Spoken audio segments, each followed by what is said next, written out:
Le Pérou plonge dans la crise politique. Alors que le Congrès examinait la possibilité pour la 3e fois de destituer le président Pedro Castillo pour incapacité morale, il a décidé de forcer le destin dans un effort de dernière minute pour sauver son poste.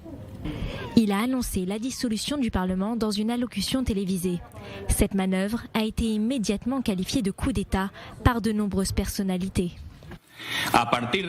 J'appelle à dissoudre temporairement le Congrès de la République et établir un gouvernement d'urgence exceptionnel. Convoquer dès que possible des élections pour un nouveau Congrès doté de pouvoirs constituants afin de rédiger une nouvelle constitution dans un délai ne dépassant pas 9 mois. Sa destitution retransmise à la télévision a été approuvée par 101 des 130 parlementaires, dont 80 dans l'opposition. Pedro Castillo était au pouvoir depuis juillet 2021. La vice-présidente Dina Boluarte a été investie mercredi à la tête du pays.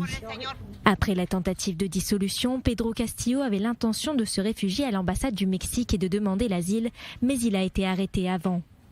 Selon les médias péruviens, il a été transféré à Lima par hélicoptère vers une base des forces spéciales de la police, où il devrait être détenu pour une durée maximale de 15 jours. Une enquête pour rébellion avait été ouverte contre l'ancien président.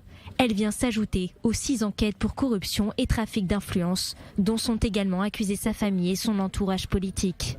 Dina Boluarte a prêté serment ce mercredi lors d'une cérémonie d'investiture devant le Parlement, où elle a été ceinte de l'écharpe présidentielle. Elle est la première femme à diriger le Pérou et devrait être au pouvoir jusqu'en juillet 2026.